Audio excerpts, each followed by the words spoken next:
Welcome everyone, I am Kyle Messick and I want to introduce you to my death metal library.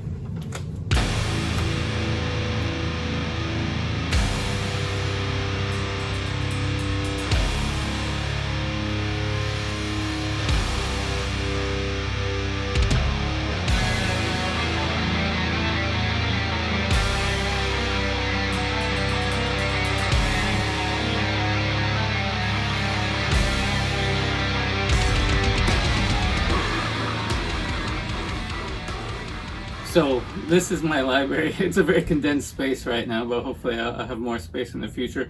But what I'm going to be taking you through on this channel is the history of many of these different albums. Including some different trends that have happened over the course of metal's history. But I've got about 8,000 CDs in here, not including some different vinyls, some different cassettes too. But we're going to hopefully have a fun journey looking at some of the obscure gems from death metal's history and some of the stories behind them. So before we jump into this stuff, maybe we should start with who am I? Who is the Dr. Messick and the death metal channel here? Who's your guide through this journey? I'm co-owner of Sewer Rot Records, and I handle all of the layout stuff for all of the releases that we've done, minus the first, I think 2 or 3 tape releases. Everything after that was all me. I'm the one that kicked off us doing CDs, and so we've got a few dozen of those out now. But we started out as a tape label, as a throwback to the classic tape trading days of the death metal scene. There's a lot of interest still in tapes, cassettes nowadays, and I think a lot of that is fueled by that nostalgia for the classic tape trading days. Me, myself, I'm more of a CD guy, so it's important for me to launch CDs. And I distribute those CDs all over the world, so if you need some Sewer Rot stuff, let me know and I'll hook you up. We've also released a handful of vinyl through Sewer Rot as well. And plenty of merchandise. I've always tried to be a big supporter of the scene, and most of my life I lived in Indiana, and so that was my scene. I spent a lot of time doing everything I could to support the scene, supporting local bands, seeing a lot of those elevate to larger status, and I used to book the occasional shows too, and so I was somebody that brought the likes of Broken Hope, Morpheus Descends, Weekend Nachos, November's Doom, Cardiac Arrest, and Abhorrent Deformity, and others to this state. Kind of a random factoid that I think is interesting is one of the bands that I brought to Indiana, a band called Cab Ride Home. Their front woman is now a U.S. Senator. So crazy how things can happen sometimes when you're just involved with lots of metal bands. I've spent decades going to many shows. I've seen thousands of bands at this point. And I'm lucky enough to call many of the legends of the scene now that I grew up listening to as friends. And some I've even collaborated with musically, and hopefully you can get to know some of these individuals through my channel, some too. Some of them I've even worked with to put out reissues of some of their classic catalogs through my own label. That includes early recordings by Motorskald, the first 2 albums by Intestine Ballism out of Japan. Reissues that I put a lot of work into to get a lot of old flyers and stuff to really flesh out the layouts for Victims of Internal Decay and also Cyanosis. We also did a reissue of Spasmies Deep Inside. The vocalist on this album was Martin LaCroix, that was the vocalist for Cryptopsy's live album, really underrated vocalist, and also a really well-known artist within the metal scene and a tattoo artist. Unfortunately, he passed away not too long ago. He was actually supposed to appear on my album too. He had a big comeback in mind that he had planned in terms of a new project going on and also being involved in my project. But unfortunately, he got very sick, so I went ahead and dedicated the Maimed album to him. Really unfortunate loss of an amazing person.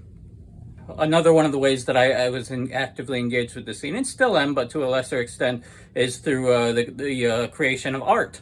And so I've done a lot of artwork for metal bands, including lots of logos, album covers, t-shirt designs, And I still do some of that, but not as much. I do a lot of other things. But there's some releases for Sewer Rot Records, for example, where I've contributed extra pieces for some of the bands. As an artist, my area of specialization is ink work, but I've also done acrylic paintings, and I'll do stuff in whatever medium that the band wants me to work in. And so here's some examples of some of my different pieces. Here's some of my ink works. Here's some of my acrylic pieces. I'm also an active musician. I mostly consider myself a vocalist and a bass player, but I've dabbled in other things. I've got just about every instrument you can think of, just because when I started off in high school, it was really hard to put together a band and maintain a lineup, so I just started writing all my own stuff. So I've got a series of very odd solo albums that I don't necessarily recommend at all. I also had a very unusual project there for a while that was aquatic themed, and we had animatronic fish that would swim over the crowd, but some people still remember those shows and are pretty amused by them. But most of that stuff was improvised, so I don't stand by that music material at all. But we did write a very good second album, but never recorded it, and that's just how things go sometimes. But after a number of different projects, now I'm in a very death metal focused project called Maimed, no relation to the original band from Illinois, but that is brutal death metal in a 90s style. And if you haven't checked it out yet, definitely check out our first full-length album, which has guest appearances by a lot of big titans from death metal's history, including members of Death and Abnormality and Cryptopsy and Internal Bleeding and plenty of others. What about that doctor part of my title? I have 3 degrees in psychology, which includes a master's in social psychology and also a doctorate, a PhD in psychology. I taught for a few years at a university in England before coming back to the United States. Taught as an adjunct for a couple of years, and then I got a tenure-track professor position, and I currently run my own research lab as well. I do original research, so I've got publications in 2 main areas of study, including metal music studies, and also psychology, social psychology, psychology of religion more specifically. So I really enjoy answering big questions about human behavior, and even studying metal music culture, which might seem very niche. There's still a lot of universals about people, so even studying this group of individuals, you can still make a lot of generalizations about people more broadly in other music scenes. My role as a researcher has also gotten me some attention in popular media, including The Guardian interviewed me several years back. And I was also interviewed for the cover issue that Decibel magazine had recently on deicide. Because who better to interview about an anti-Christian band than a metal studies scholar and psychologist that specializes in religion. I also love studying different metal cultures around the world and looking at differences there, including recently I got back from a trip just studying the Korean metal scene. There'll eventually be an episode on here about that. And I really enjoy other unique metal scenes like the Botswana metal scene. And I also have friends from the Syrian metal scene, one of which is featured on my band's last album. Shout out to Jake Schuker, really good dude. I also had the great honor and privilege to give a guest lecture at MIT on the scientific study, specifically the psychology of heavy metal. Being a psychologist of religion, I've also been involved heavily in that field as well. And I ran the website for the International Association for the Psychology of Religion for a number of years. And they awarded me, because they knew I was a metal fan, and I guess it's somewhat stereotypical of metal fans, an axe that was engraved with my name in the association as an award for my service. So I guess that's a perk of being a scientist that studies religion, is you get one of these sometimes. Anyway, but let's talk about why you're here, death metal. So why now? Why this channel? So you're here for death metal, I'm here for death metal. So this is a genre that has really helped get me through some tough times in my life. And I just see this as my way of giving back, and hopefully giving you something special that has been very special in my life for a number of decades now. I'll highlight a lot of cool stuff in my collection too. Like I met Dan Seagrave, and I had to have him sign this print of Effigy of the Forgotten, one of my favorite death metal albums of all time. I've got a lot of rare and signed stuff.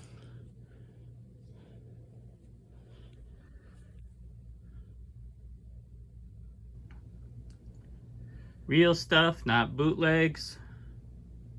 A lot of rare original presses. And unique physical album releases, including boxed sets, mini discs, shaped discs, and plenty more stuff. If you're looking to flesh out your own death metal collection too, I also have a website, deathmetallibrary.com, where I sell death metal CDs, tapes, merchandise. Or if you want, you can just hit me up and ask me what I've got, and I'll try to give you a good deal. So welcome to the channel. Hope you enjoy it. Now you've got a little idea of who I am, what all this is. Even if you don't really necessarily connect to this genre, I will be talking about some of the broader metal history and different things through my Poser Destroyer videos that you maybe can't find on any other channel, or can't find in a nice, succinct little fashion like this either. So I hope you enjoy some of the different videos. Going to do a deep dive on some different types of topics. Different formats that we see, including in the CD format, different trends we've seen in that, and many other things. I hope you join me on this musical pilgrimage, and away we go! Before we go, I also want to give a shout out to Nev from Gruesome Graphics for creating this great Death Metal Library logo for me.